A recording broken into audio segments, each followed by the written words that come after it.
প্রিয় দর্শক, বাংলাদেশের মাননীয় প্রধানমন্ত্রী শেখ হাসিনা এবং তার জ্যেষ্ঠ পুত্র, তার পুত্র সজীব ওয়াজেদ জয় আজকে দিল্লিতে একটি সংবাদ সম্মেলনে কথা বলেছেন। আম, আমি এটাকে রাফলি সংবাদ সম্মেলন বলবো নাকি আমাদের তরফ থেকে অর্থাৎ বাংলাদেশ আওয়ামী লীগের পক্ষ থেকে যে বার্তাগুলো সাংবাদিকদেরকে দেওয়ার ছিল সেটি বলবো আমি জানি না, তবে মোটা দাগে সহজে বোঝার জন্য এটিকে আমি সংবাদ সম্মেলনই বলছি। সংবাদ সম্মেলনে খুবই পরিষ্কার বক্তারা বাংলাদেশের কারেন্ট সিচুয়েশন তুলে ধরেছে, সেখানে যে নির্মমতা চলছে, যে খুন খারাপি চলছে, যে ভয়ঙ্কর অবস্থা, ইকোনমির যে আহ, পতন, বাংলাদেশের মানুষ যে কষ্টে আছে, সমস্ত কিছু বক্তাদের বক্তব্যে উঠে এসেছে। মাননীয় প্রধানমন্ত্রী মোটামুটি সব ধরনের সবকিছুই কভার করেছেন এবং অন্যান্য বক্তারাও আলাদা করে তারা কভার করেছেন। আমাকে বেশ কয়েকজন অনুরোধ করেছেন, যেহেতু এই প্রোগ্রামটা ইংরেজিতে ছিল, সাংবাদিকরা অনেক প্রশ্ন করেছেন এবং সেগুলো অনেকেই বুঝতে পারেননি, এবং মোটা দাগে পুরো ব্যাপারটা কি, মাননীয় প্রধানমন্ত্রী কবে ফিরবেন, এবং তিনি বারবার বলেছেন যখন সময় আসবে তখন তিনি ডেট এবং টাইমটা জানাবেন। আপনারা লক্ষ্য করে দেখবেন যে সাংবাদিক সুলতানা রহমানের একটি প্রশ্নের উত্তরে মাননীয় প্রধানমন্ত্রী পরিষ্কার করে ডিসেম্বর শব্দটা জয়ের মাস, ভিক্টোরির মান্থ অফ ভিক্টোরি, যেটা তিনি উল্লেখ করেছেন, তার মানে ডিসেম্বরে তিনি ফেরত যাবেন, এই কথাটা তিনি পুনর্ব্যক্ত করেছেন।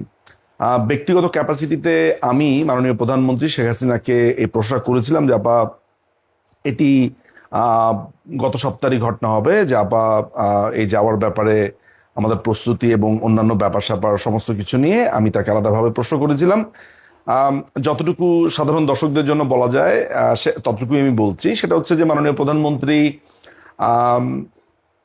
উনাকে যারা উনার ক্যারেক্টারটা জানেন, উনার আম, উনার ট্রেইটগুলো যারা বোঝেন, যারা উনার কথা, বোল্ডনেস, শার্পনেস, এই পুরো ব্যাপারটার সাথে বা গত 4 দশক ধরে 5 দশক ধরে যারা উনার রাজনীতির সাথে পরিচয় আছে, একটা ব্যাপার আমি অন্তত পক্ষে নিশ্চিত হয়েছি, সেটি হচ্ছে যে মাননীয় প্রধানমন্ত্রী দেশে ফিরে যেতে চান। এবং আপনারা তো আজকে শুনছেন এটা যে ডিসেম্বরে তিনি যেতে চান। ডে ওয়ান তিনি ভারতে যখন বাংলাদেশের সশস্ত্র বাহিনী এই জঙ্গিদের সাথে পেরে না উঠে উনাকে একটি নিরাপদ স্থানে অর্থাৎ ভারতে উনাকে এনে রেখেছে, আর তার কয়েকদিন পর থেকেই মাননীয় প্রধানমন্ত্রী আসলে কোনোভাবেই স্বস্তি পাচ্ছিলেন না। তিনি বারবারই তার দেশে ফেরত যেতে চাচ্ছিলেন। সিচুয়েশনগুলো সময়ের সাথে সাথে অনেকগুলো ফেস, অনেকগুলো অধ্যায় আমরা এই ঘটনা প্রবাহতে দেখেছি।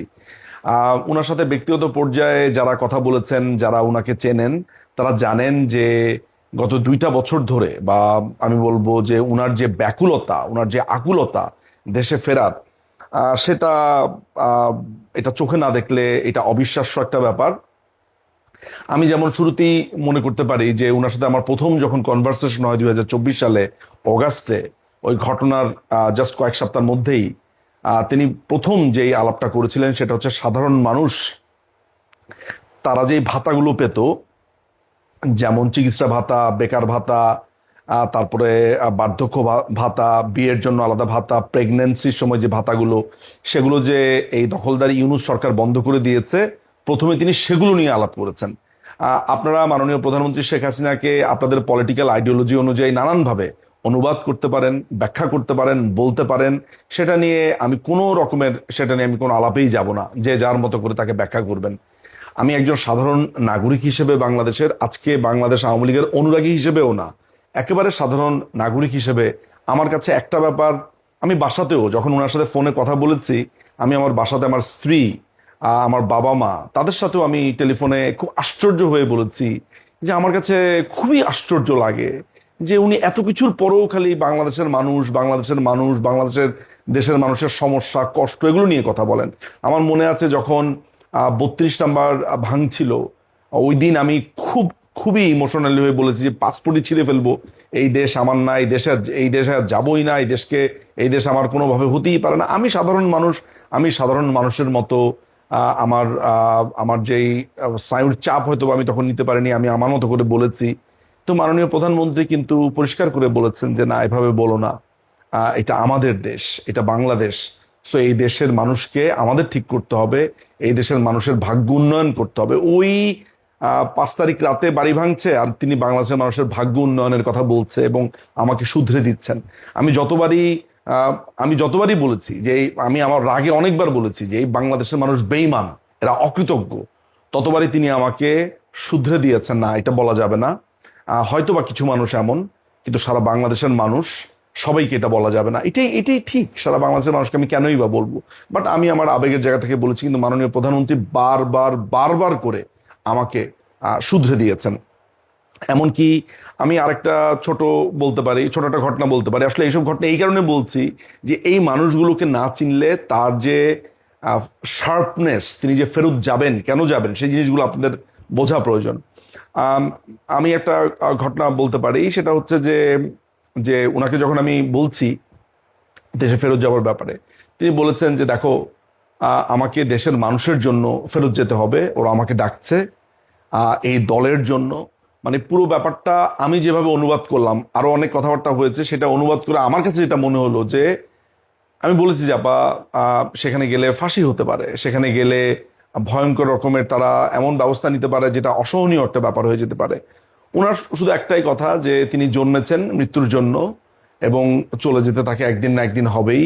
এই বাংলাদেশ, বঙ্গবন্ধু শেখ মুজিবুর রহমান জাতির জনক, তার হাত ধরেই বাংলাদেশ হয়েছে, বাংলাদেশে এসেছে, এই মৃত্যুও তার এই বাংলাদেশেই হবে। এবং তার মৃত্যুর মধ্য দিয়েও যদি বাংলাদেশের মানুষ মুক্তি পায়, যদি তার মৃত্যুর মধ্য দিয়ে ওই দল বেঁচে থাকে, মানে পুরো ব্যাপারটাই আমার কাছে এমন মনে হয়েছে।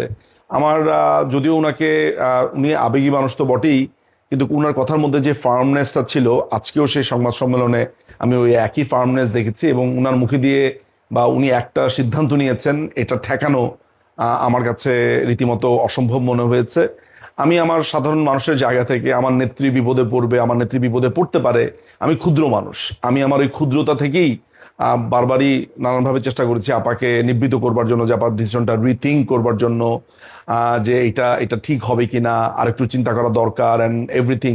আরো অনেক কিছু তো এগুলোর সাথে রিলেটেড, কূটনৈতিক সম্পর্ক থেকে শুরু করে ওখানে যাওয়ার পরে কি হবে না হবে, অনেক কিছু এখানে আছে, সবকিছু দর্শকদেরকে বলা সম্ভব না। ফলে প্রত্যেকটা জায়গা বিবেচনা করেও আমি মাননীয় প্রধানমন্ত্রীকে আরেকটু সময় নিতে বলেছি, কিন্তু উনি ওনার সিদ্ধান্তে অটল, যেটা তিনি আজকে বারবার সংবাদ সম্মেলনে বলেছেন। সেই সংবাদ সম্মেলনে দর্শক যারা এখানে ছিলেন উপস্থিত সাংবাদিক, তারা সুনির্দিষ্টভাবে তারিখ জানতে চেয়েছেন। একজন সাংবাদিক জানতে চেয়েছেন যে তাদের ফ্যামিলি ট্র্যাডিশন নিজামুদ্দিন আউলিয়ার দরগার জিয়ারত করা, তিনি সেটা যাবার আগে সেটা করবেন কিনা।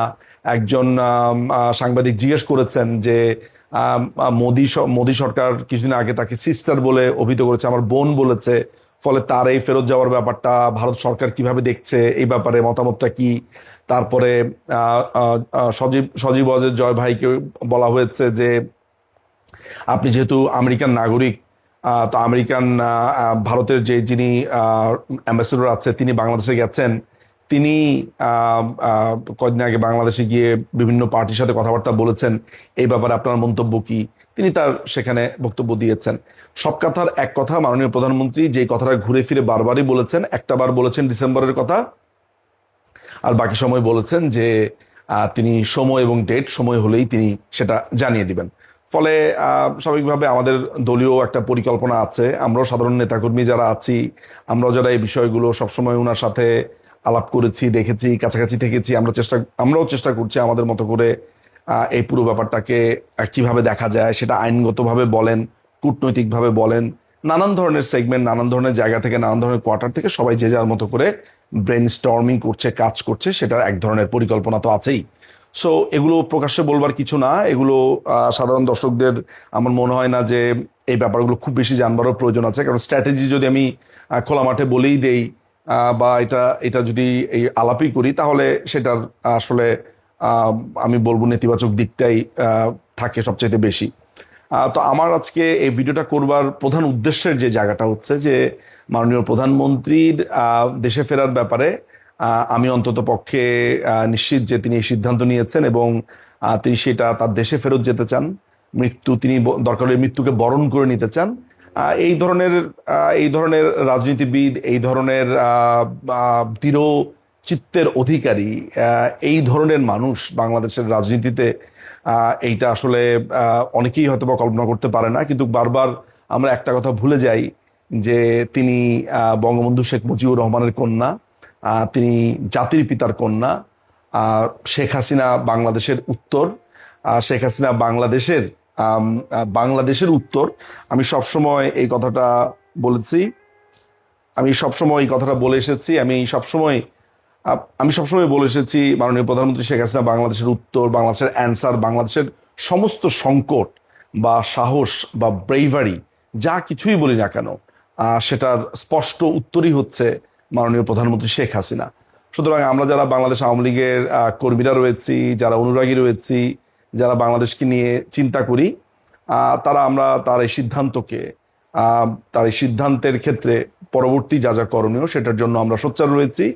এবং আমি নিশ্চিত যে বাংলাদেশের লক্ষ কোটি যে সমর্থক রয়েছে, জনতা রয়েছে, সাধারণ মানুষ রয়েছে, তাদের পক্ষ থেকেও একটা বড় ধরনের আমরা মুভমেন্ট আমরা দেখতে পাবো। আমরা সেই আশ্বাসটা সবসময় ব্যক্ত করি।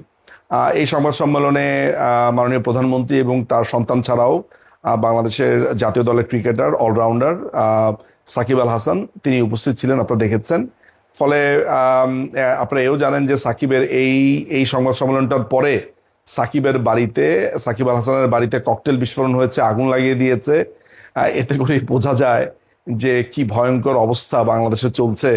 এবং যে তারেক রহমান নির্দেশ দিচ্ছে এই ঘটনার পরপরই আপনার বলছে যে তারা একটা স্টেটমেন্ট দিয়েছে, এটা 7 বার এডিট করেছে, এখন পর্যন্ত প্রায় 65,000 বা 60,000 মানুষ মনে হা রিয়াক্ট দিয়েছে এদের সেই স্টেটমেন্টে। তারা খুবই নিন্দা জানিয়েছে যে ভারতের মাটিতে বসে মাননীয় প্রধানমন্ত্রী এই কথা কেন বলবে। আমি খুবই আশ্চর্য হয়ে যাই যে ঠিক আজকে থেকে প্রায় কয়দিন আর 6 মাস আগেও তারেক রহমান ইংল্যান্ডে বসে বাংলাদেশের রাজনীতি পরিচালনা করত এবং তারা সবসময় বলতো যে আমাদের বাক স্বাধীনতা নাই, বাংলাদেশে কথা বলতে দেওয়া হচ্ছে না। তারা তখন ওদেরকে কথা বলতে দেওয়ার ব্যাপারটাকে বাক স্বাধীনতা মনে করত, আর ঠিক এখন যখন মাননীয় প্রধানমন্ত্রী কথা বলতে চান তখন সেটাকে বাক স্বাধীনতা মনে করে না। তারেক রহমানেরও ফাঁসির নির্দেশ হয়েছিল, যাবজ্জীবন কারাদণ্ড হয়েছিল, তার 21শে আগস্ট গ্রেনেড হামলা মামলার সাজা হয়েছিল, 10টা অস্ত্র মামলার সাজা হয়েছিল। তো তারেক রহমান ইতিহাস দ্রুত ভুলে যায় বলেই ইতিহাস তাদেরকে নানানভাবে জাপটে ধরে রাখে। এবং এটা আপনারা জানেন যে এটা অত্যন্ত শোকের মাস, অগাস্টের মাস, যেই মাসে তারেক রহমানের বাবাই বঙ্গবন্ধুকে খুনের পরিকল্পনা করেছিল মুক্তিযুদ্ধের সময়। সেটা 5ই অগাস্টের পরে বঙ্গবন্ধুর খুনি ডালিমের বয়ানে আমরা পরিষ্কারভাবে জেনেছি কর্নেল তাহের, জিয়া তারা কিভাবে পরিকল্পনা করেছিল বঙ্গবন্ধুকে হত্যার। সুতরাং এই অগাস্ট মাসটা বঙ্গবন্ধুকে খুনের মাস এবং জিয়া রহমানের বাবার হাতে রক্ত, জিয়া রহমানের হাতেও রক্ত। তিনি নিজেও মাননীয় প্রধানমন্ত্রীর এই পুরো স্পিচটা বসে বসে দেখেছেন, আমরা সেটা দেখতে পেয়েছি। তো নিজেই বসে বসে চুপটি করে বক্তব্য দেখছেন। আবার আপনার মাননীয় প্রধানমন্ত্রীর বক্তব্য যাতে দেশে প্রচারিত না হয় সেটার জন্য আবার নানান ধরনের ব্যবস্থা নিচ্ছেন, প্রতিবাদ লিপি জানাচ্ছেন, আবার নিজে ইংল্যান্ড থেকে ঠিকই রাজনীতি করে গেছেন। এই যে দ্বিচারিতা, এই যে হিপোক্রেসি, এগুলাই হচ্ছে বিএনপি। তো সর্বশেষ একটা কথাই বলবো যে মাননীয় প্রধানমন্ত্রী দেশে ফিরবেন, লক্ষ কোটি জনতা রেডি, এবং আমাদের যে পরিকল্পনা আছে, আমরা যে স্ট্র্যাটেজি নিয়েছি সেটিও আমরা বাস্তবায়ন করবার জন্য যা কিছু করবার সেটা আমরা করব। জয় বাংলা, জয় বঙ্গবন্ধু, বাংলাদেশ চিরজীবী হোক।